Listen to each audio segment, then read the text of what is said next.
খ্রিস্টপূর্ব 1250-এ আল্লাহ তাআলা বনী ইসরাঈলের মাঝে মহামর্যাদাপূর্ণ একজন নবীকে পাঠাইলেন, তার নাম মূসা আলাইহিস সালাতু ওয়াস সালাম। মূসা নবীকে আল্লাহ শত্রুর ঘরে লালন পালন করলেন। শত্রুর নাম হলো ফেরাউন। মূসা নবী একটা ঘটনা ঘটাইলেন, একজনকে ঘুষি মারছে, মরে গেছে। তিনি মিশর থেকে চলে গেলেন মাদিয়ানে। সেখানে গিয়ে একটা ঘটনা ঘটছে। ঘটনার পরে শুআইব নবীর সাথে তার দেখা। পরবর্তীতে শুআইব নবীর কন্যাকে বিয়ে করেছেন। 8 বছর বা 10 বছর তিনি থাকলেন শুআইব নবীর কাছে। 10 বছর পর গর্ভবতী স্ত্রীকে নিয়ে তিনি আবার মিশর রওনা করলেন। পথিমধ্যে আল্লাহ তাআলা অসাধারণ একটি ঘটনা ঘটিয়ে মূসা নবীকে আল্লাহ নবুয়ত দান করলেন। নবী হয়ে চলে আসলেন মিশর। ফেরাউনকে দাওয়াত দিতে যাওয়ার আগে আল্লাহকে বললেন, আল্লাহ আখাফু আইয়াকতুলুন, আমার ভয় হয় ফেরাউন তার বাহিনী আমাকে হত্যা করবে, কারণ আমিও তো একজনকে ঘুষি মাইরা এখান থেকে গেছিলাম। সাথে সাথে বললেন, আল্লাহ আমার মুখে জবানে একটু জড়তা আছে। আমার ভাই হারুন হুয়া আফসাহু মিন্নি লিসানা, তার মুখের ভাষা বড় চমৎকার, আমার চেয়ে সুন্দর কথা বলতে পারে। হারুনকে আমার সহযোগী বানায়া দেন। আল্লাহ হারুনকেও নবুয়ত দান করলেন। 2 ভাইকে বললেন, ইযহাবা ইলা ফিরআউন, দুইজনে ফেরাউনের কাছে যান। ফাকুলা লাহু কাওলান লাইয়িনা, নরম ভাষায় দাওয়াত দেন। ফেরাউনকে দাওয়াত দিল। ফেরাউন গ্রহণ করল না। ফেরাউনের সামনে মুজিজা দেখানোর পর ফেরাউন কয়, এগুলা তো জাদু। জাদুর ঘটনাকে কেন্দ্র করে এরকম বিশাল মাঠের মধ্যে একটা জাদুর প্রতিযোগিতা হলো। মূসা নবীরটা তো জাদু না, এটা মুজিজা। 36,000 জাদুকর, কেউ লেখছে 12,000, কেউ লেখছে 36। 36,000 জাদুকরের হাতে, এক হাতে লাঠি আর এক হাতে রশি। লাঠি আর রশি তারা বানাবে সাপ। 36 দুগুণে হয় 72,000। এই 72,000 সাপ মাঠের মধ্যে দৌড়াদৌড়ি করতেছে। মূসা নবীর ভিতরে একটু ভয় ভয় কাজ করতেছিল। আল্লাহ বললেন, লা তাখাফ, আপনি ভয় পাবেন না, ইন্নাকা আনতাল আ'লা, আপনি বিজয় হবেন।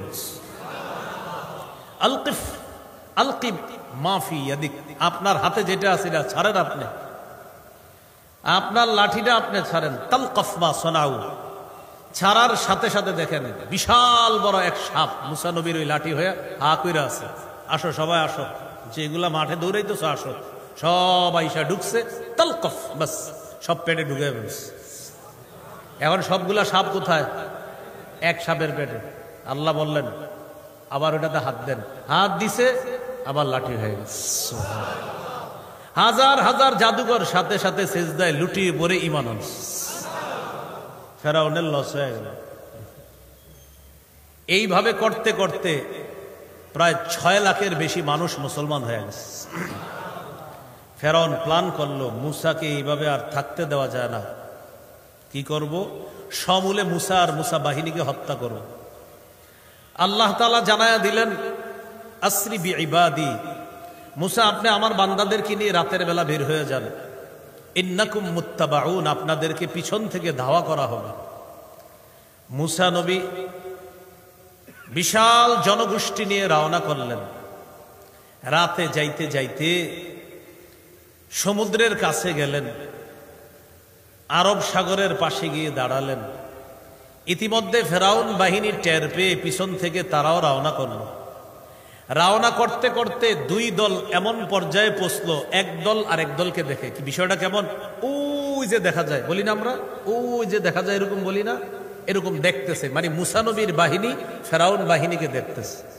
সামনে আরব সাগর, পিছনে শত্রু, মাঝখানে মুসলমানরা। সামনেও বিপদ, পিছনেও বিপদ। মূসা নবীর বাহিনী বললেন, ফালাম্মা তারা আল জামআন, 2 দল যখন 2 দলকে দেখতে লাগলো, ক্বালা আসহাবু মূসা ইন্না লামুদরাকুন, মূসা নবীর অনুসারীরা বললেন, মূসা আমরা ধরা খেয়ে গেলাম। মুসা নবী বললেন, কাল্লা, কখনো না, ইন্না মাইয়া রব্বি সায়াহদিন, আমার সাথে আমার রব আছেন, তিনি আমাকে রাস্তা দেখাবেন। আল্লাহ তাআলা বললেন, আওহাইনা ইলা মুসা আনিদ্রিব বিআসাকাল বাহর, আমি মুসার প্রতি ওহী পাঠাইলাম, আপনি লাঠি দিয়ে সমুদ্রে আঘাত করেন। মুসা নবী সমুদ্রে আঘাত করলেন, 12টা শুকনা রাস্তা আল্লাহ তৈরি করে দিলেন।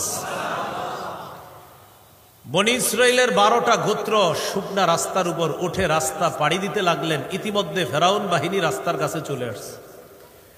তাফসীরের কিতাবে, তারিখের কিতাবে আসছে, ফেরাউন বাহিনী এসে দেখে সামনে একজন স্বাগত জানাইতেছে, আসেন আসেন তাড়াতাড়ি, আর পিছনে একজন বলতেছে, হ্যাঁ হ্যাঁ, কেউ যেন বাকি না থাকে, একজন সামনে একজন পিছনে।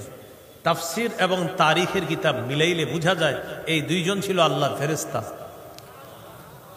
ফেরাউন শুকনা রাস্তার কাছে গিয়ে উদ্ধত আচরণ করলো।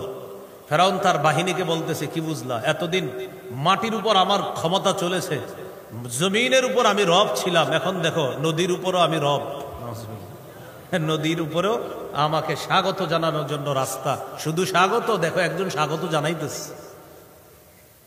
জি জি আসেন। সবাই রাস্তার উপরে উঠছে। তারা রাস্তার উপরে উঠতেছে, ইতিমধ্যে মুসা নবীর বাহিনীকে আল্লাহ রাস্তা পার করে ওপারে নিয়ে গেলেন। পিছনে একজন আছে, উনি বলতেছে, যান যান, একজনও যেন বাকি না থাকেন, সব গিয়ে ওঠেন, রাস্তায় ওঠেন। উঠছে।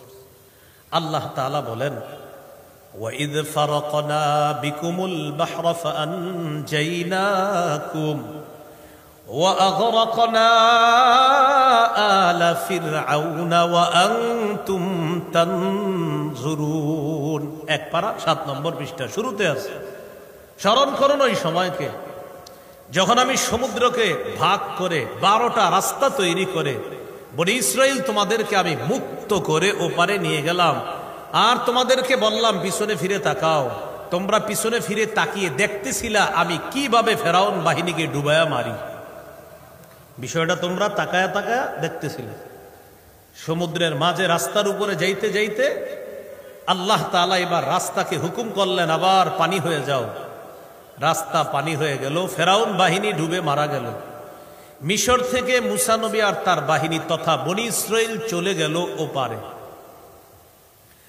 ওই পারে যাওয়ার পর যে এলাকায় উঠলো, এলাকাটার নাম সিনাই উপত্যকা। বলেন কি নাম? সিনাই। ওয়াত্তিনি ওয়াজ্জাইতুন ওয়া তুরি সিনিনা, এই সিনিন সিনাই। সুবহানাল্লাহ। সেখানে গেলেন।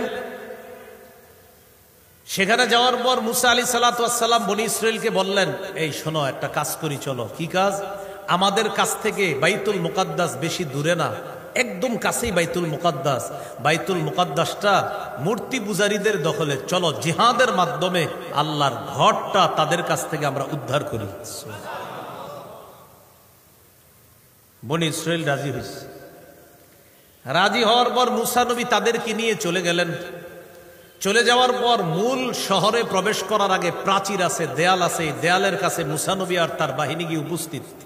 দেয়াল টপকাইলেই আল কুদস শহরে প্রবেশ করবে, ফিলিস্তিন প্রবেশ করবে। মুসা নবী দেয়ালের কাছে গিয়ে বললেন, ইয়া কওমি দুখুলুল আরদাল মুকাদ্দাসাতাল্লাতী কাতাবাল্লাহু লাকুম। সূরা মাইদা 27 নম্বর আয়াত। হে আমার সম্প্রদায়, তোমরা প্রবেশ করো এমন এলাকায় যে এলাকাটা পবিত্র, আল্লাহ তোমাদের জন্য এটা লিপিবদ্ধ করে দিয়েছেন, প্রবেশ করো। ওয়ালা তারতাদ্দু আলা আদবারিকুম, আল্লাহ তোমাদের জন্য এলাকাটা নির্ধারণ করে দিয়েছেন, তোমরা পিছনে ফিরে যেও না। ফাতানকালিবু খাসিরিন, তাহলে ক্ষতিগ্রস্ত হয়ে যাবে। বনি ইসরাইল জবাব দিল, ক্বালু ইয়া মূসা ইন্না ফিহা কওমান জাব্বারিন। মূসা, আমরা যাব না। একটু আগে না বলছে যাবে, এখন বলতেছে আমরা যাব না। কেন? বাইতুল মুকাদ্দাস দখল করে আছে এক প্রতাপশালী জাতি, আমরা তাদের কাছে যাব না, তারা থাকা পর্যন্ত সেখানে প্রবেশ করব না। ইন্না লান নাদখুলাহা হাত্তা ইয়াখরুজু মিনহা, এই প্রতাপশালী জাতি সেখান থেকে বের না হওয়া পর্যন্ত আমরা প্রবেশ করব না। ফাইয়াখরুজু মিনহা ফাইন্না দাখিলুন, তারা যদি বের হয় তাহলে আমরা বাইতুল মুকাদ্দাস এলাকায় প্রবেশ করব।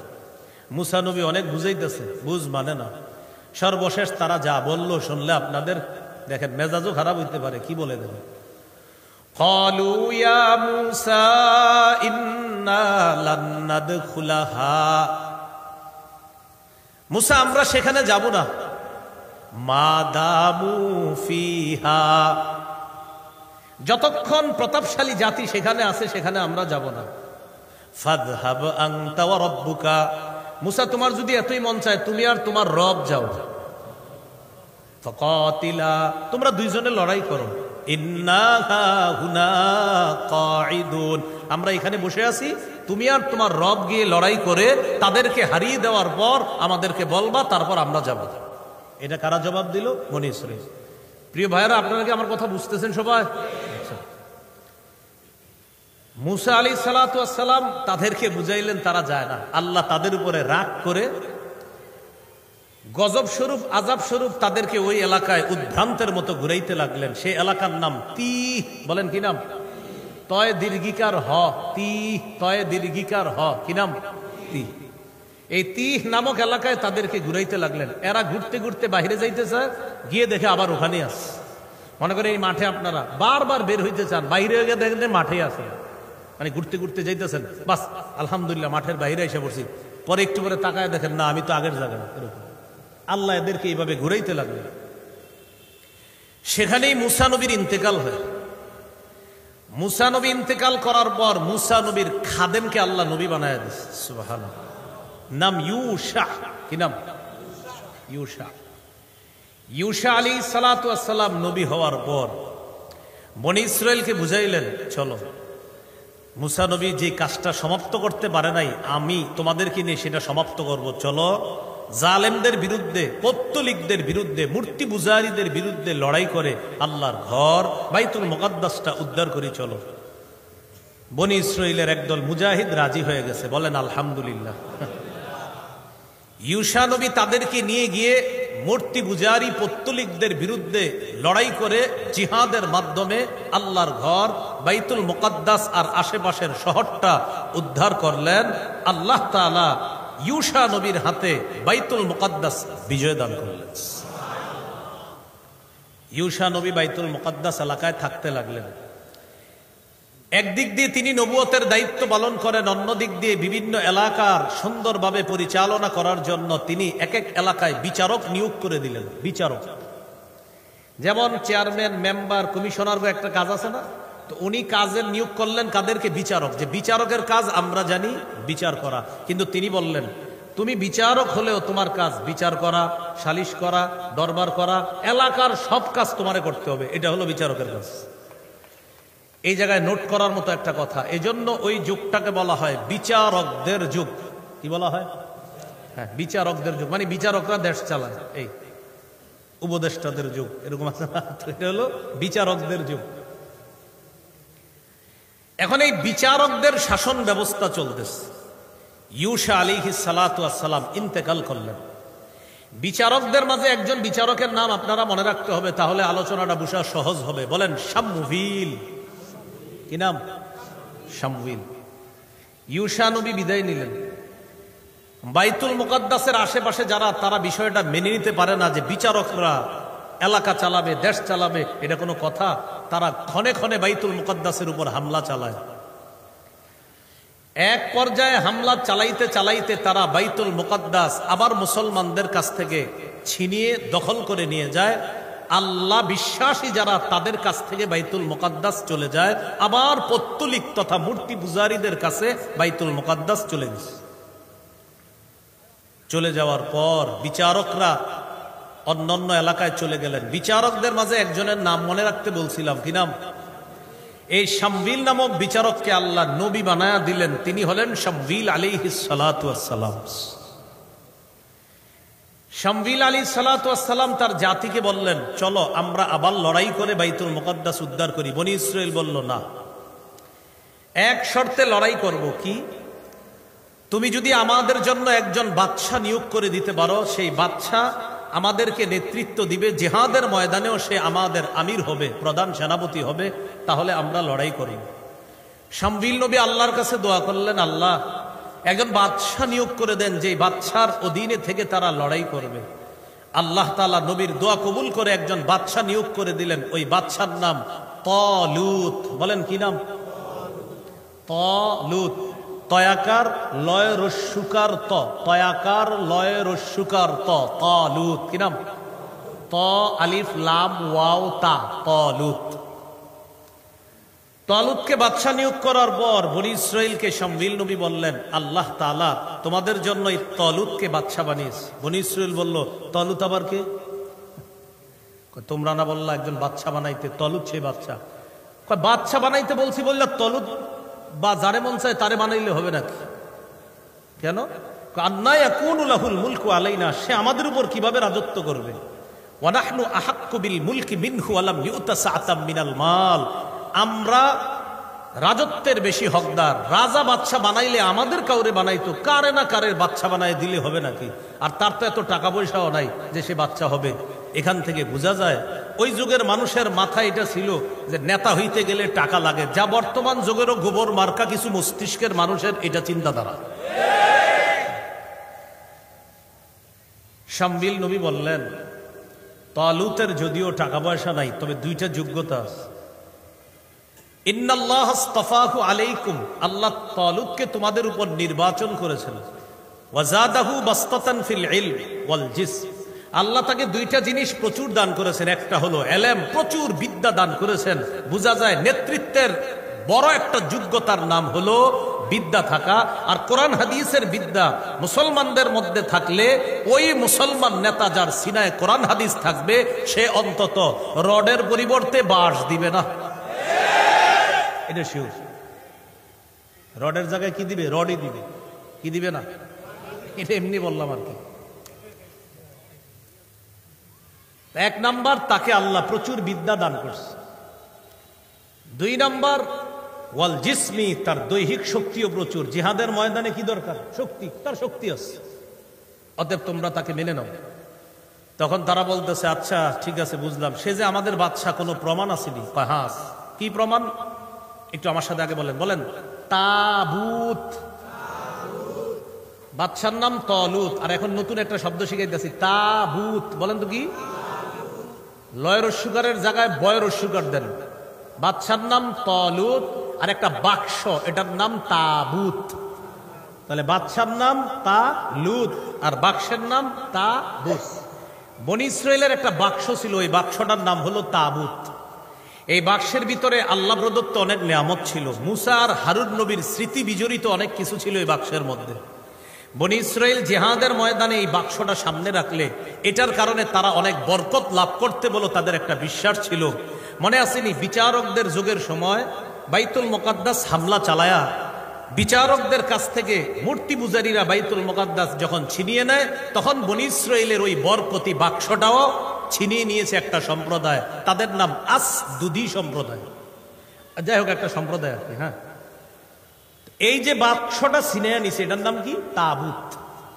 এখন তালুত যে বাদশা, শামবিল নবীকে বললেন, তালুত যে আমাদের বাদশা, এটার প্রমাণ কি? তখন শামবিল নবী বললেন, তোমাদের হারিয়ে যাওয়া বাক্সটা আল্লাহ তাআলা ফেরেশতাদের মাধ্যমে আবার তোমাদের কাছে ফিরিয়ে দিবেন। এটা আল্লাহ কোরআনে বলছে, 2 পারা 20 নম্বর পৃষ্ঠা শুরুতে আছে, ইন্না আয়াতা মুলকিহি আইয়াতিয়াকুমুত তাবুত। তালুত যে আল্লাহর বাদশা, এটার প্রমাণ হলো তোমাদের কাছে তোমাদের হারিয়ে যাওয়া বাক্স তথা তাবুতটা ফিরে আসবে। তাহলে দুইটা জিনিস পাইলাম, বাদশার নাম তালুত, বাক্সের নাম তাবুত। বয়ের সুগার আর লয়ের সুগার। লয়ের সুগার হইলে বাদশা আর বয়ের সুগার হইলে বাক্স। মনে থাকবে নি? আচ্ছা, এবার তালুত লড়াই করতে যাবেন, বাইতুল মুকাদ্দাস উদ্ধার করবে। যার কাছ থেকে উদ্ধার করবে তার নামও জালুত। তার নাম কি? তাহলে তালুত, তাবুত, জালুত। তালুত বাদশার নাম, বাক্সের নাম তাবুত, আর জালেমের নাম হলো জালুত। কি নাম? মনে থাকবে নি? আচ্ছা, তালুত, তাবুত, জালুত। বাদশা তালুত লড়াই করার জন্য রওনা করলেন। বিশাল বড় মুজাহিদ বাহিনী নিয়ে রওনা করলেন। রওনা করার সময় বাদশাহ তালুত মুজাহিদদেরকে বললেন, আচ্ছা জিহাদের ময়দানে গিয়ে তোমরা আমার কথা মানবা তো? সবাই বলে মানবো। কয়েকটা পরীক্ষা হয়ে যাবে। কি পরীক্ষা? যাওয়ার সময় একটা নদী পড়বে, এই নদীর পানি কেউ পান করবা না, যারা পান করবা তারা মুজাহিদ বাহিনী থেকে ছিটকে পড়বা। এই কথা বলার পর সবাই রওনা করলো। রওনা করার সময় তালুত বাহিনীর যে মুজাহিদ বাহিনী ছিল বেশিরভাগ ফাশারিবু মিনহু, বেশিরভাগ পানি পান করে ফেললো ডকডক করে। ইল্লা কালিলা মিনহুম, কিছু মানুষ পানি পান করে নাই। তাহলে বিশাল বড় বাহিনী থেকে বিশাল অংশ ছিটকে গেল, সামান্য একটা মুজাহিদের বাহিনী টিকে গেল। এখন বোঝা গেল প্রথমে ছিল বড় বাহিনী, এখন ছোট্ট একটা বাহিনী নিয়ে বাদশাহ তালুত জালেম জালুতের বিরুদ্ধে লড়াই করবে। যে বাহিনীটা নিয়ে, বাহিনীটা একদম ছোট্ট। গেলেন জালুতের সাথে লড়াই করতে। কোন কোন তাফসীরকারও লেখছেন তালুতের মুজাহিদ বাহিনীর সংখ্যা ছিল 313। সুবহানাল্লাহ। কত? বদরে কত? তালুত গেলেন। ফালাম্মা জাওয়াজাহু হুয়া ওয়াল্লাযীনা আমানু মাআহ, তালুত এবং তার সাথে ঈমানদাররা যখন নদী পাড়ি দিয়ে ওপারে গেলেন, যাওয়ার পর কিছু কিছু মুজাহিদ বলতে লাগলো, লা তাকাতা লানাল ইয়াউমা বিজালুত ওয়া জুনুদি, আজকে জালুত বাহিনীর সাথে পারার মতো শক্তি আমাদের নাই। ছোট্ট একটা দল, জালুত ভয়ঙ্কর এক বাদশা, ভয়ঙ্কর এক পালোয়ানের নাম, আর তার সাথে যারা তারাও সশস্ত্র, এদের সাথে আমরা ছোট্ট বাহিনী পারবো না। তখন আরেক দল মুজাহিদ বলল, টেনশনের কিছু নাই, কাম মিন ফিআতিন কালিলাতিন গালাবাত ফিআতান কাসীরাতাম বিইজনিল্লাহ, কত ছোট বাহিনী আল্লাহর হুকুমে বিশাল বড় বাহিনীকে হারিয়ে দিয়েছে। আজকে আমরা যদিও ছোট, আল্লাহর যদি সাহায্য থাকে আমরাই বিশাল বড় জালেম বাহিনীকে হারিয়ে দিয়ে বাইতুল মুকাদ্দাস আমরা উদ্ধার করব। লড়াইয়ের ময়দানে গেল। যাওয়ার পর জালুত বাহিনীর সাথে লড়াই শুরু। লড়াইয়ে আল্লাহ পাক রব্বুল আলামিন অবিশ্বাস্য ভাবে মুসলমানদের পক্ষে জয়ের পাল্লাটা দিয়ে দিলেন। আল্লাহ বিশ্বাসীদের পক্ষে জয়ের পাল্লা বেশি, তবে একজনকে হারানো বড় মুশকিল হয়ে দাঁড়ালো, তার নাম জালুত। ওই যে জালুত, এই পালোয়ানরে হারানোর মতো কেউ নাই। খোদ বাদশাহ তালুত তার বিরুদ্ধে রওনা করার জন্য সাহস করতেছে না। মনে রাখতে হবে মুজাহিদ বাহিনীতে দাউদ নবীর দুই ভাই ছিল। কোন নবীর? এই যে নতুন আরেকটা নাম এসে বলল, দাউদ। তালুত, তাবুত, জালুত, দাউদ। দাউদ নবীর দুই ভাই ছিল মুজাহিদ বাহিনীতে। দাউদ নবীরা ছিল তিন ভাই। দাউদ নবীর বড় দুই ভাই গেছে জিহাদের ময়দানে। ছোট্ট ভাই দাউদ অসুস্থ বাবার সেবা করার জন্য বাড়িতে রয়ে গেছে। অসুস্থ বাবা দাউদ নবীকে বললেন, বাবা দাউদ, জিহাদের ময়দানে গিয়ে দেখে তো তোমার বড় দুই ভাইয়ের কি খবর। দাউদ নবী জিহাদের ময়দানে আসলেন ভাইদের খবর নেওয়ার জন্য। আসার পর দেখে আল্লাহ বিশ্বাসী যারা, তাদের পক্ষেই জয়ের পাল্লা। তবে এখনো চূড়ান্ত ফলাফল আসতে একটা বাধা, তার নাম জালুত। জালুতকে ময়দানে হারাইয়া দিতে পারলেই মুসলমানদের চূড়ান্ত বিজয় ঘোষণা হবে। কিন্তু জালুতের সাথে লড়াই করার জন্য কেউ সাহস করতেছে না। দাউদ নবীর বয়স তখন 16 বছর। কয় বছর? দাউদ নবী গেলেন, আল্লাহ বিশ্বাসী নিজেদের ছাউনিতে গেলেন। ছাউনিতে যাওয়ার পর বাদশাহ তালুতকে বললেন, আচ্ছা ঘটনা কি? আমাদের পক্ষেই তো জয়ের পাল্লা, তাহলে একজনকে হারাইলেই তো জয় হয়ে যায়, তার বিরুদ্ধে কেউ যাচ্ছেন না কেন? সবাই বলা বলি করতেছে, বাবা যে পালোয়ান জালুত, ওর সাথে লড়াই করার সাহস কেউ করতেছে না, খোদ বাদশাহ তালুতও যাচ্ছে না। দাউদ নবী বললেন, কিছু মনে না করলে আল্লাহর উপর ভরসা করে আমারে পাঠায়। বয়স কত? 16 বছর। মুজাহিদ বাহিনীর সবাই বলল, না না না। বাদশাহ তালুত বলল, তো ছোট্ট মানুষ, তুমি কি যাবা? যেহেতু আপনারা কেউ যাচ্ছেন না, সেহেতু আমারে পাঠান, হয়তো শহীদ না হয় গাজী। আর যদি আপনারা যান যান, না গেলে আমারে পাঠান। পরিশেষে দাউদ নবীর পীড়াপিড়িতে তাকে পাঠাইল। দাউদ নবী ছোট্ট একটা পাথর নিয়ে জালুতের সামনে গেছে। জালুত দাউদ নবীকে দেখে উপহাসের হাসি হাসতেছে। দাউদ নবী সামনে গিয়ে আল্লাহর নাম নিয়ে পাথরটা জালুতের মাথা বরাবর মারলে সাথে সাথে ছোট্ট পাথরের আঘাতে জালুত মাটিতে লুটায় পড়ে। দাউদ নবী গিয়ে জালুতকে দুনিয়া থেকে বিদায় করে দেয়। আল্লাহ কোরআনে বলে, ওয়াকাতালা দাউদু জালুতা, জালুতকে হত্যা করলো দাউদ। 16 বছরের দাউদ পালওয়ান জালুতকে হত্যা করলো।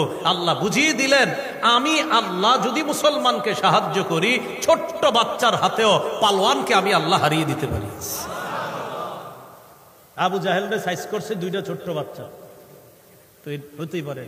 বদরের একটা আলোচনা আছে, আমার শুনে নেবেন ইনশাআল্লাহ, দেখবেন ওখানে লম্বা হিস্টোরি। তো জালুতকে হত্যা করার পর আস্তে আস্তে দাউদ নবী পরিণত বয়সে উপনীত হলেন। আল্লাহ তাআলা দাউদ নবীকে একই সাথে নবুয়ত দান করলেন, আবার রাজত্ব দান করলেন। মনে রাখতে হবে, দাউদ নবী ওই নবী যাকে আল্লাহ একসাথে নবুয়ত দান করেছেন, আবার রাজত্ব দান করেছেন। দাউদ নবী ফিলিস্তিনের শাসক হলেন। দাউদ নবী ও বাইতুল মুকাদ্দাস উদ্ধার করলেন, আর বনি ইসরাইলকে নিয়ে ফিলিস্তিন প্রবেশ করলেন। দাউদ নবী ফিলিস্তিনের 74% অঞ্চল জুড়ে সাম্রাজ্য গড়ে তুললেন। কয় পার্সেন্ট? 74% অঞ্চল। এই সর্বপ্রথম বনি ইসরাইলরা বিশাল বড় এলাকা জুড়ে সাম্রাজ্য গড়ে তুললো। আচ্ছা বলেন তো, ইতিহাস যে এতক্ষণ বললাম, মাত্র বনি ইসরাইলের মোটামুটি একটা অবস্থান তৈরি হলো কোথায়? ফিলিস্তিনে। অথচ এর আগে কতগুলা জাতির কথা বললাম, কেনানি, হেক্সুস, আমরীয়, ফিনিশিয়ান, ব্লেসড ইত্যাদি অনেক নাম বললাম, ঠিক না? ইহুদিরা বর্তমানে দাবি করে ফিলিস্তিন আমাদের, এখানে আমাদের আদি নিবাস। এটা শুধু তাদের দাবি, তবে দলিল নাই, কোনো প্রমাণ দিতে পারে না। বাস্তবতা হলো এখানে বনি ইসরাইল বা ইহুদিদের আদি নিবাস না, এখানে আদি নিবাস ছিল কেনানীদের। এটা তাদের একটা মিথ্যাচার। ইহুদিরা বর্তমানে এই মিথ্যা কথাটা বইলা ফিলিস্তিন দখল করতে চায়। এটা তাদের আদি নিবাস না, এটা একটা মিথ্যা কথা। যাই হোক, দাউদ নবী ফিলিস্তিন শাসন করলেন 40 বছর। সুবহানাল্লাহ। কয় বছর? দাউদ নবী দুনিয়া থেকে বিদায় নিলেন, আল্লাহ তাআলা সুলাইমান নবীকে নবুয়ত দান করলেন। দাউদ নবীর ছেলে সুলাইমান নবীও ফিলিস্তিন শাসন করলেন 40। বাবা আর ছেলে 40 দুগুণে কত হয়? পারলে একটু মনে রাখবেন, বলেন আমার সাথে। বনি ইসরাইলের ফিলিস্তিনে ইমানি শাসন 80 বছর। এই 80 বছর ফিলিস্তিনে বনি ইসরাইলের ইমানি শাসন। যে 80 বছরের 40 হলো দাউদ নবীর, 40 হলো সুলাইমান নবীর। সুলাইমান নবী 40 বছর ফিলিস্তিন থাকা অবস্থায় বাইতুল মুকাদ্দাসটা আবার পুনর্নির্মাণ করেন। নাসাইর হাদিস 692 নম্বর হাদিস। সুলাইমান নবী যখন বাইতুল মুকাদ্দাস নির্মাণ করার কাজ শেষ করেন, আল্লাহর কাছে 3টা দোয়া করছেন, 3টা জিনিস চাইছেন। 1 নাম্বার, হুকমান ইউসাদিফু হুকমা, আল্লাহ আমি যে বিচার করব, আমার বিচারটা যেন আপনার বিচারের মতো হয়, অর্থাৎ আপনার বিচারে যেন কোনো ভুল হয় না, আমার বিচারেও যেন ভুল না হয়। মাবুদ, এই যোগ্যতাটা আপনার কাছে চাই। 2 নাম্বার, ওয়া মুলকান লা ইয়ামবাগি লিআহাদিন মিন বাদি, আল্লাহ আমারে এমন একটা রাজত্ব দিবেন যে রাজত্ব আমার পরে দুনিয়ার আর কাউকে দিবেন না আপনি। কটা হলো? 3 নাম্বার, সুলাইমান নবী বললেন, আল্লাহ আমি যে এই ঘরটা পুনর্নির্মাণ করলাম, আল্লাহ ইয়াতিয়া হাদাল মসজিদ আহাদুন লা ইউরিদু ফীহি ইল্লা সালাহ, এই মসজিদে কোনো মুসলমান যদি নামাজ পড়ার নিয়তে আসে, আল্লাহ খরজা মিন যুনুবিহি কায়াউমিন ওয়ালাদাতহু উম্মুহু, সে নামাজ পড়ার পর যেন মা জন্ম দিলে যেমন নিষ্পাপ হয়ে যায়, ওই ব্যক্তিও যেন এমন নিষ্পাপ হয়ে যায়। নবীজি বলেন, সুলাইমান নবীর প্রথম 2টা দোয়া আল্লাহ তার জীবদ্দশায় কবুল করছে। সুলাইমান নবী বিচার করলে কোনো ভুল হইতো না, আর সুলাইমান নবীর মতো রাজত্ব তারপরে আর আল্লাহ কাউকে দেন না। বাতাসের কথা বুঝতেন, পিঁপড়ার কথা বুঝতেন, জিনের কথা সবকিছু বুঝতেন তিনি। সূরা নামলে লম্বা আলোচনা। সুলাইমান আলাইহিস সালাতু ওয়াস সালাম 40, দাউদ নবী 40, কত হলো?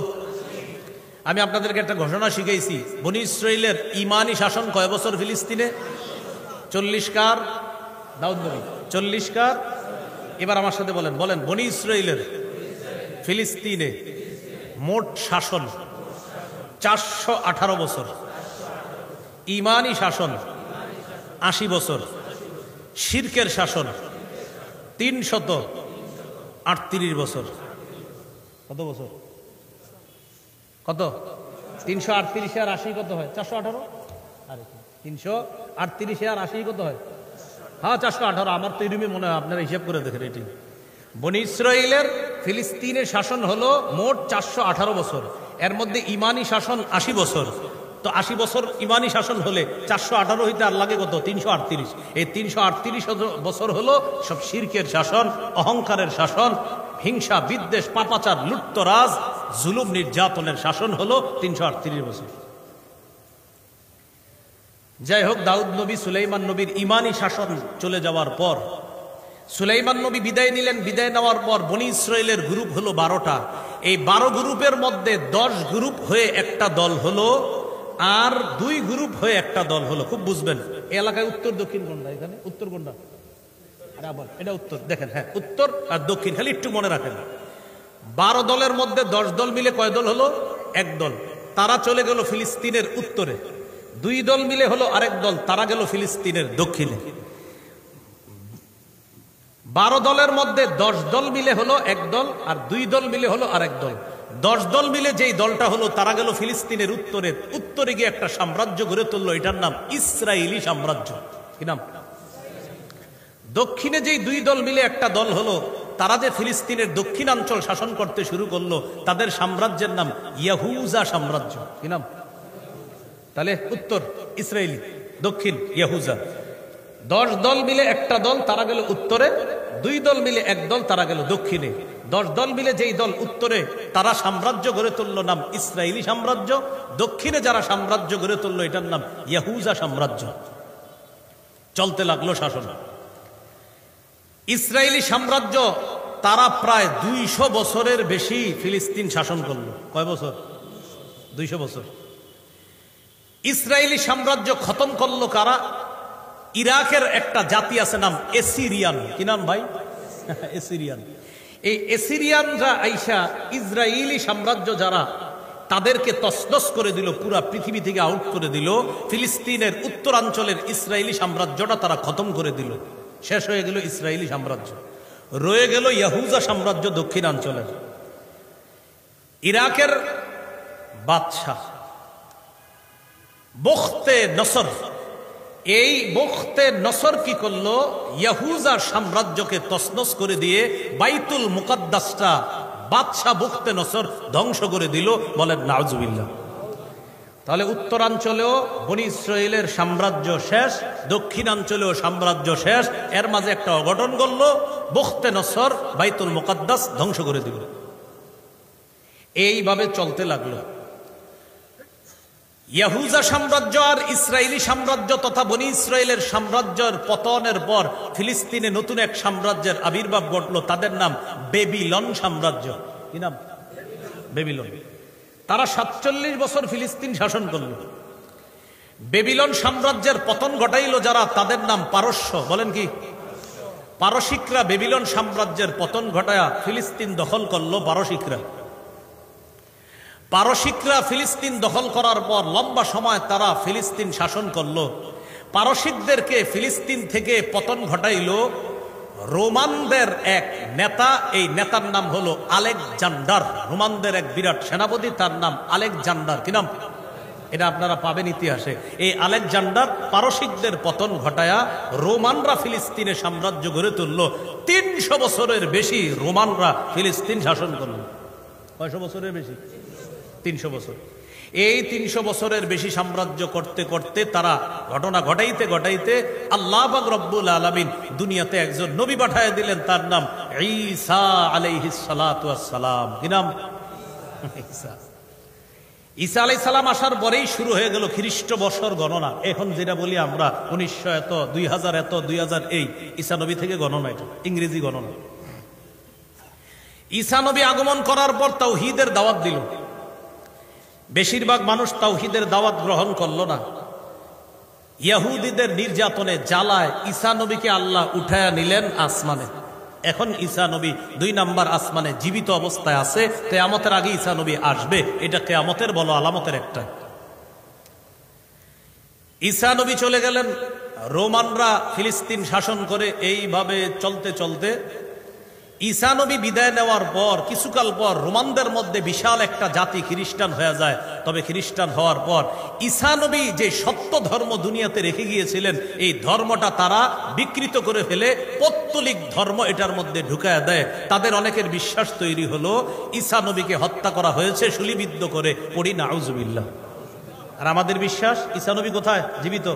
আসমানে আছে। আর তাদের বিশ্বাস ঈসা নবীকে হত্যা করা হয়েছে। আরেক দলের বিশ্বাস ঈসা নবীর যেহেতু বাবা নাই, সুতরাং ঈসা নবীর বাবা আল্লাহ। নাউজুবিল্লাহ বলেন। এটা আরেক দলের বিশ্বাস। আরেক দলের বিশ্বাস হলো ঈসা নবী তিন খোদার এক খোদা। ঈসা নবী তিন খোদার, ইন্নাল্লাহা সালিসু সালাসা, আল্লাহ তিন খোদার এক খোদা, মারিয়াম তিন খোদার আরেক খোদা, ঈসা নবী আর তিন খোদার আরেক খোদা। নাউজুবিল্লাহ। মানে আল্লাহ একজন, মারিয়াম একজন, ঈসা নবী একজন। এরকম এক একজনের ভয়ঙ্কর বিশ্বাস। তো এগুলা মাথায় না আনা। ঈসা নবী চলে গেলেন আসমানে। এইভাবে চলতে চলতে 570 বছর পর্যন্ত চলল। 570-এ আল্লাহ পাক রব্বুল আলামিন পৃথিবীর সবচাইতে শ্রেষ্ঠ মহামানব, আল্লাহর পরে যিনি এই জগৎ ওই জগৎ যত জগৎ হয় সব জগতে শ্রেষ্ঠ, এমন একজন ব্যক্তিকে পাঠাইলেন, আমাদের প্রাণের নবী, দয়াল নবী মুহাম্মদুর রাসূলুল্লাহ সাল্লাল্লাহু আলাইহি ওয়াসাল্লাম। আমাদের নবী আসলেন 609 খ্রিস্টাব্দে। আল্লাহ নবীজির নবুয়ত প্রকাশ ঘটাইলেন। নবীজি সাল্লাল্লাহু আলাইহি সাল্লাম মক্কায় 13 বছর নির্যাতনের শিকার হলেন, সাহাবায়ে কেরামও নির্যাতিত হলেন, চলে গেলেন হিজরত করে মদিনায়।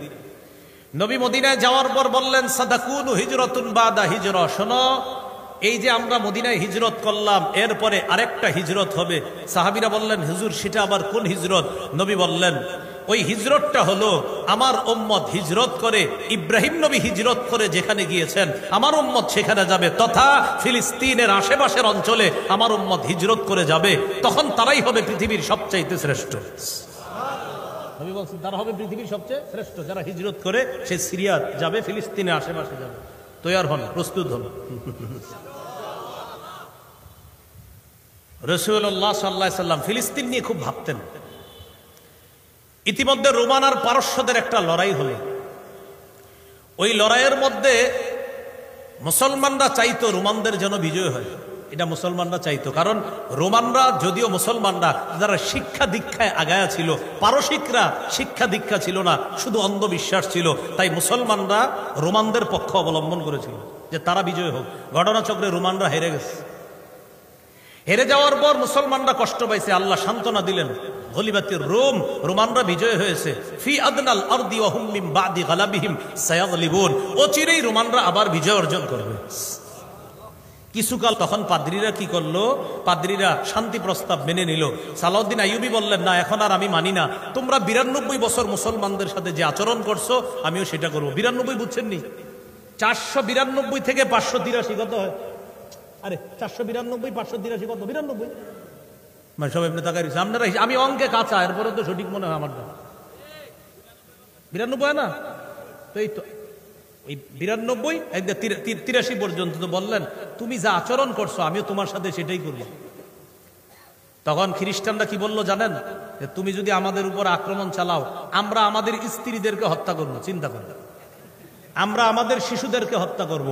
কারণ খ্রিস্টানরা জানে যে মুসলমানদের নবী মুসলমানদেরকে শিক্ষা দিছে যে যুদ্ধক্ষেত্রেও শিশু আর নারীদেরকে যেন তোমরা সেভ রাখো। তখন খ্রিস্টানরা টোপ মারলো যে মুসলমানরা একটা জায়গায় দুর্বল, সেটা কি? শিশু আর নারীদেরকে যদি সামনে নেওয়া যায় ওরা আমাদের উপর আক্রমণ চালাবে না। হুমকি দিল, আমাদের উপর হামলা চালাইলে আমরা আমাদের স্ত্রীদেরকে হত্যা করব, শিশুদেরকে হত্যা করবো, আর 5000 মুসলমান আছে আমাদের এলাকায়, ওদেরকে জবাই করবে। সালাউদ্দিন আইয়ুবী রহমতুল্লাহ চিন্তা করলেন, শিশু নারীদেরকে হত্যা করবে, বিষয়টা তো খারাপ। তখন তিনি শান্তি প্রস্তাব মেনে নিলেন। সুবহানাল্লাহ পড়েন। কারণ মুসলমানরা যে আপনার নারী শিশুদের প্রতি কতটা দয়া শিখাইছে আল্লাহ রসুল, এটা যেন সারা পৃথিবী বুঝে। আজকে নারীবাদীরা স্লোগান দেয় যে কি মুসলমানরা তাদেরকে নাকি ঠকাইছে, ওরা যদি বুঝতো ওদেরকে কি পরিমাণ সম্মান দিছে তাহলে এইভাবে রাস্তাঘাটে আইসা অবুঝের মতো এই আন্দোলন করতো না। সালাউদ্দিন আইয়ুবী রহমতুল্লাহ আলাই ফিলিস্তিন দখল করলেন। সালাউদ্দিন আইয়ুবী 583 থেকে 589 তিনি মারা গেলেন। সালাউদ্দিন আইয়ুবী রহমতুল্লাহ আলাই মারা যাওয়ার পর ফিলিস্তিনের শাসক কে হবে এটা নিয়ে মুসলমানদের মাঝে দ্বন্দ্ব চলতেছে। দ্বন্দ্ব চললো 9 বছর। দ্বন্দ্ব চললো কয় বছর? 9 বছর। 9 বছর দ্বন্দ্ব চলার পর 598 হিজরিতে সালাউদ্দিন আইয়ুবীর ভাই আদিল ফিলিস্তিনের শাসন হলেন। এই আদিল ফিলিস্তিনের শাসন ক্ষমতায় আসার পর 598 থেকে 615 হিজরি পর্যন্ত ফিলিস্তিন শাসন করে আদিল। 615 হিজরিতে ফিলিস্তিনের শাসন আসে কামিলের হাতে। কি নাম বলেন তো? কামিল। এই কামিল 615 থেকে 635 হিজরি পর্যন্ত 20 বছর ফিলিস্তিন শাসন করে। তবে ফিলিস্তিনের কিছু অঞ্চল এই কামিল ইচ্ছা করে ক্রুসেডারদের হাতে তুলে দিস নাউজুবিল্লাহ। 635 থেকে 637 পর্যন্ত আবার কিছুটা ভাটা পড়ে। 637-এ ফিলিস্তিনের শাসক হন নাজিমুদ্দিন আইয়ুব রহমতুল্লাহ আলাইহি। এই নামটা মনে রাখেন, কি নাম? অথচ ওনার নামটা ইতিহাসে অনেক মনে রাখা দরকার, কিন্তু আমরা এটা মনে রাখি না। কি নাম? নাজিমুদ্দিন আইয়ুব। নাজিমুদ্দিন আইয়ুব রহমতুল্লাহ আলাইহির একজন ভাতিজা ছিল, নাম ইসমাইল। কি নাম? এই ইসমাইল আবার কি করছে? দামেস্ক দখল করছে। দখল করার পর তার মধ্যে একটা ক্ষমতার লোক ছিল, সে ক্রুসেডারদের সাথে হাত মিলাইছে। হাত মিলিয়ে কি করলো? ফিলিস্তিনের কিছু অঞ্চলের শাসক নাজমুদ্দিন আইয়ুব, মনে রাখেন কিছু অঞ্চল, আর বাকি অঞ্চলগুলা শাসক ছিল ক্রুসেডাররা। ইতিমধ্যে ক্রুসেডারদের হাত থেকে নাসির নামে একজন ফিলিস্তিন পুরাটা উদ্ধার করে। উদ্ধার করার পর ওই নাসিরের মনের নিয়ত হলো, আমি হব একচ্ছত্র শাসক, মানে তারও ক্ষমতার লোভ। ওই দিক দিয়ে নাজমুদ্দিন আইয়ুবের ভাতিজা ইসমাইল, তারও ক্ষমতার লোভ। ইসমাইল কি করলো? ফিলিস্তিন আসলো, আসার পর ক্রুসেডারদের সাথে হাত মিলাইয়া নাসিরের কাছ থেকে ফিলিস্তিন দখল করে ক্রুসেডারদের হাতে দিয়ে দিল, আর বলল আমার উপর যেন কোনো সমস্যা না হয়, বিষয়টা একটু খেয়াল রেখে। কাদেরকে? ক্রুসেডারদেরকে। নাজমুদ্দিন আইয়ুবের কাছে ফিলিস্তিনের কিছু অঞ্চল, আর বাকিটা আবার ক্রুসেডারদের কাছে। এবার বলেন 642 কত? 642 হিজরিতে নাজমুদ্দিন আইয়ুবের হাতে আবার ফিলিস্তিন পুরাটা চলে আসে। এই 642 থেকে 1335 তথা প্রায় 700 বছর পর্যন্ত মুসলমান ফিলিস্তিন শাসন করে। 1335 মানে 700 বছর। আর ইংরেজি হইলে 1244 থেকে 1917 খ্রিস্টাব্দ পর্যন্ত। 1244 থেকে 1917, দেখেন কত বছর হয়, প্রায় 700 বছর ফিলিস্তিন মুসলমান শাসন করে। 1917 সালে ফিলিস্তিনে ইহুদিদের সংখ্যা মাত্র 8%। কয় পার্সেন্ট?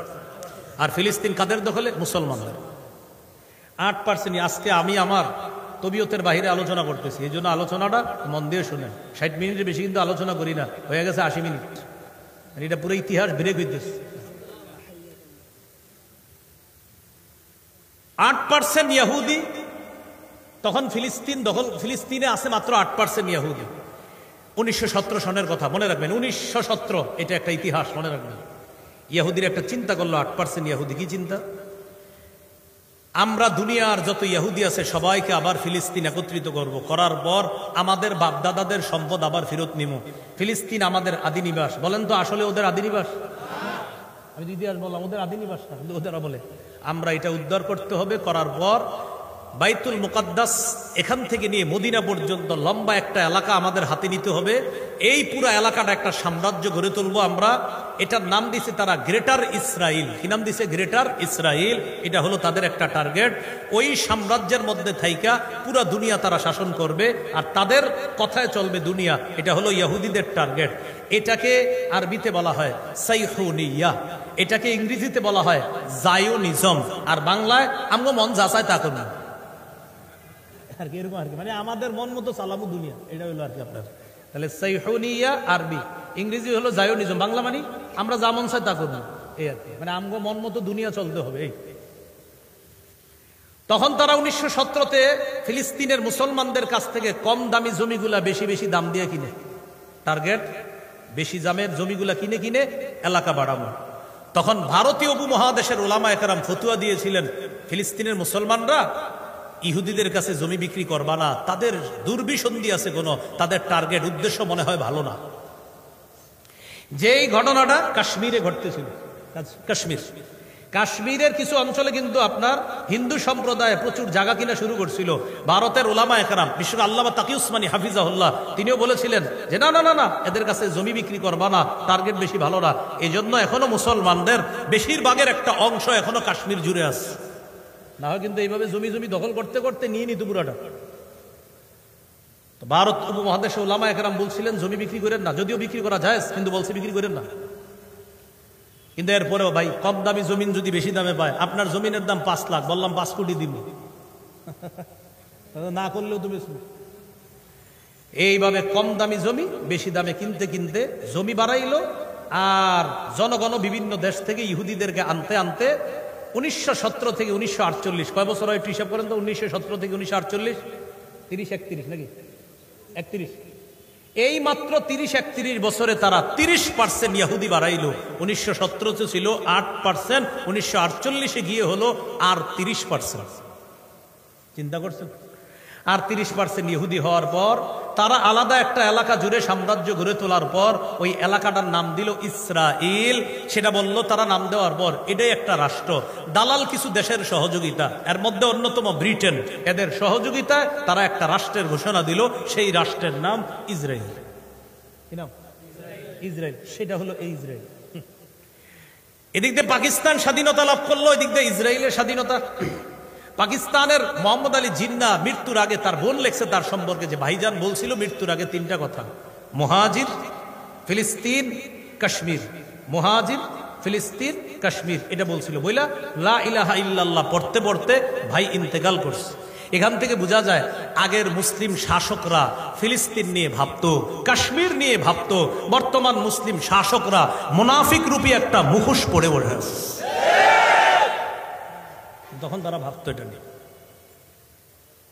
তো ফিলিস্তিন একটা অংশ মানে জোর করে নিয়ে গেলে বানাইলো ইসরায়েল, এখন ইসরায়েল রাষ্ট্র হইলো। এরপর আগে কিছু কি করছে, আপনার জায়গা কিনছে, এখন কি করে? দখল। এখন দখল আর খালি বোমা মারে, অস্ত্র দিয়ে আঘাত করে। এই আঘাত করতে করতে 1967-তে 3টা দেশ মিলে তাদের বিরুদ্ধে লড়াই করছিল, জর্দান, সিরিয়া, মিশর। জর্দান, সিরিয়া, মিশর 1967-তে ইসরায়েলের বিরুদ্ধে লড়াই করেছিল। 6 দিনে ইসরায়েল তাদেরকে ধরাশয়ী করে ফেলছে। কয় দিনে? 6 দিনে। তবে এই 6 দিনে ধরাশয়ী হওয়ার একটা কারণ আছে। আমাদের পার্শ্ববর্তী একটা রাষ্ট্র মুনাফিকি মার্কা আচরণ করেছিল, ওই মুনাফিকের কারণে তখন ওই 3টা রাষ্ট্র ইসরায়েলের কাছে ধরাশয়ী হয়েছে। মুনাফিক সাহেবরা কোথায়? আমাদের আশেপাশে। হ্যাঁ, ওদের একটা মুনাফিকি ছিল। এই মুনাফিকি গাদ্দারির কারণে তখন আপনার এই ঘটনাটা ঘটছে। তবে তাদের একটা স্লোগান ছিল, 3 দেশের। স্লোগানটা তত সুন্দর স্লোগান না, স্লোগান ছিল আল ইজ্জাতু লিল আরব, সম্মান আরবের। এই স্লোগানটা হলো জাতীয়তাবাদের স্লোগান। জাতীয়তাবাদের স্লোগান ইসলাম সমর্থন করে না। পরবর্তীতে ফিলিস্তিনের পক্ষে মুজাহিদরা লড়াই করতে লাগলো। মুজাহিদের স্লোগান আল ইজ্জু লিল্লাহ, সম্মান আল্লাহর। এটাই হলো প্রকৃত স্লোগান। মুসলমানের স্লোগান সম্মান আল্লাহর, মুসলমানের স্লোগান রাষ্ট্র আল্লাহর, সম্মান আল্লাহর।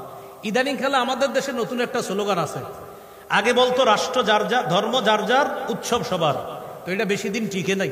এখন নতুন একটা স্লোগান, ধর্ম যার যার, রাষ্ট্র সবার। এটা নতুন স্লোগান না, এটা সঠিক স্লোগান না। বলেন আমার সাথে, রাষ্ট্র বলেন, বলেন রাষ্ট্র আল্লাহর, মনোনীত ধর্ম আল্লাহর। বলেন মনোনীত ধর্ম কার? রাষ্ট্র কার? হ্যাঁ, রাষ্ট্র আল্লাহ। রাষ্ট্র সবার মানে রাষ্ট্র আল্লাহ। এটা নতুন একটা ওষুধ, কিন্তু খায়েন না এটা, যে রাষ্ট্র যার, ধর্ম যার যার, রাষ্ট্র সবার না। এটা নতুন টোপ। মুসলমান বলে ইসলাম আল্লাহর, রাষ্ট্র আল্লাহ।